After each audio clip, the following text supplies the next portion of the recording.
नमस्कारम दोस्तों, आज मैं आप लोगों को एक बहुत ही इंटरेस्टिंग कहानी सुनाने वाला हूं। वीडियो को पूरा देखें और आखिर में अपने विचार कमेंट कर जरूर बताएं।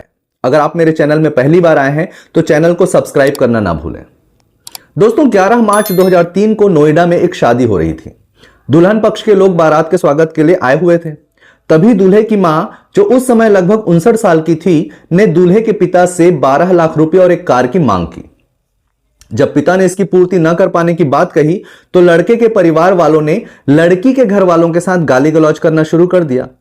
देखते ही देखते नौबत मारपीट तक पहुंच गई और अंततः लड़की ने दूल्हे के परिवार के खिलाफ दहेज प्रताड़ना का केस फाइल कर दिया, जो आईपीसी की धारा 498 के अंतर्गत आता है।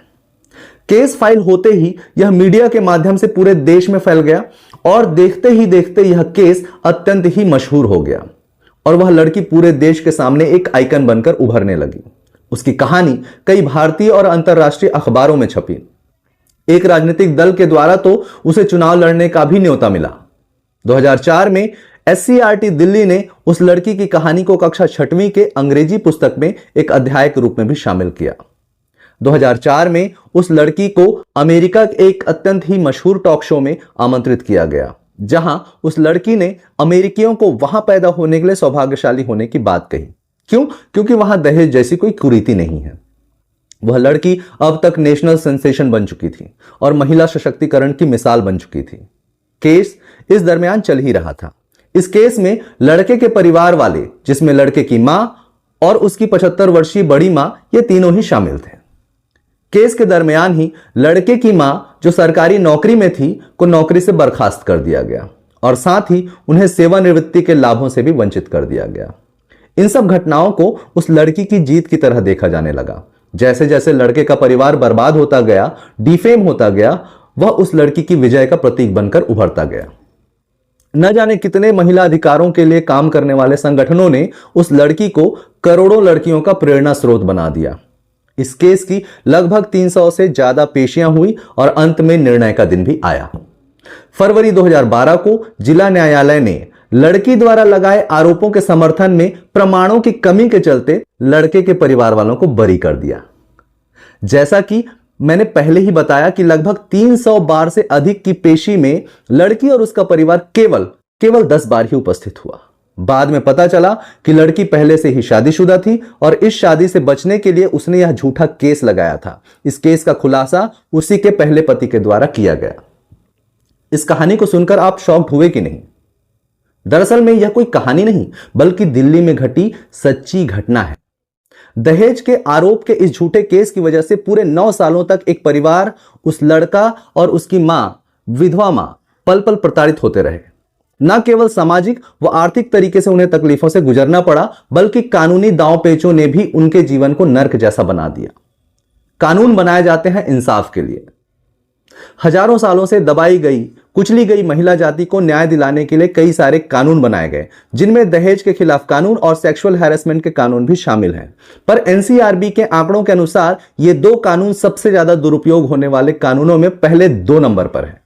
दहेज के केसेस में 10 से 15% फेक केसेस होते हैं और इंसाफ के नजरिए से यह कोई छोटा मोटा परसेंटेज नहीं है।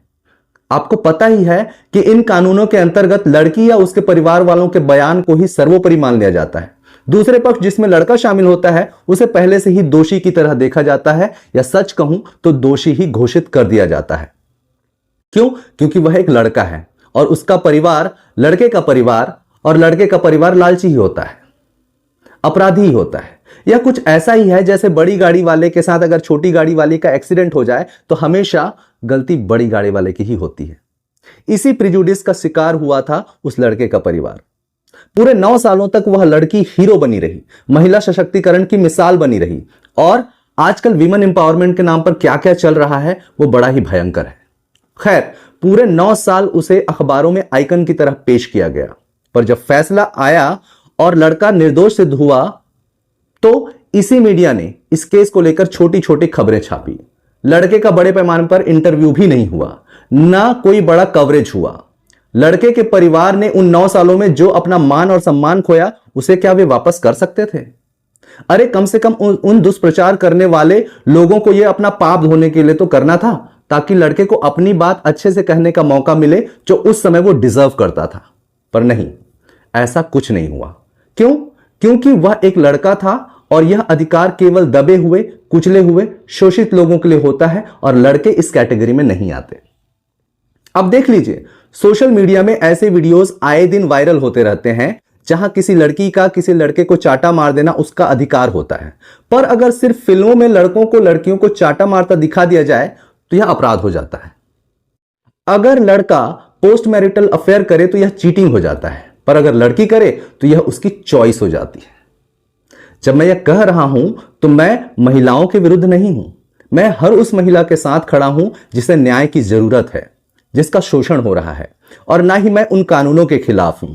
मैं बस कानून के फैसले से पहले ही जो मीडिया द्वारा, समाज द्वारा, महिला अधिकार के लिए लड़ने वाले समूहों द्वारा और राजनेताओं द्वारा पहले से जो फैसला सुना दिए जाते हैं, मैं उन फैसलों के खिलाफ हूं। मैं उन मीडिया और संगठनों के खिलाफ हूं जो अपने टीआरपी तथा अपना राजनीतिक लाभ लेने के लिए ऐसे केसेस पर अपना फैसला पहले ही सुना देते हैं और आम लोगों की भी ब्रेन वॉशिंग कर देते हैं। ऊपर बताई कहानी हर 10 से 15% केसेस में फंसे लड़कों की कहानी है। आप जरा सोचिए। हालांकि 2017 में इस कानून के दुरुपयोग होने के समर्थन में सुप्रीम कोर्ट के 2 जजों की पैनल ने इसे माना कि कई महिलाएं इसका गलत इस्तेमाल कर रही हैं और झूठे केस दर्ज हो रहे हैं। महिलाओं के द्वारा बढ़ा चढ़ाकर की गई शिकायतों से बेकसूर परिवारजनों को फंसा दिया जाता है। इसे देखते हुए उन्होंने एक अहम निर्देश जारी किया है और कहा है कि पुलिस ऐसी शिकायत पर तुरंत गिरफ्तारी नहीं करेगी। गिरफ्तारी के पहले 3 लोगों की एक अलग से समिति बनाई जाएगी जिनका नाम परिवार कल्याण समिति होगा। उनके रिपोर्ट्स आने तक कोई भी कार्यवाही नहीं की जाएगी। हालांकि यह रिपोर्ट्स फैसला नहीं कहलाएगा, पर हां, इसके आधार पर आगे की कार्यवाही बढ़ेगी। इससे पहले भी इन कानूनों में फेरबदल करने की कोशिश इन दुरुपयोगों के चलते की गई, पर यह काम बहुत ही कठिन है क्योंकि कई महिला अधिकार के लिए काम करने वाले और कई समाज सेवी संगठन इसके विरोध में खड़े हो जाते हैं।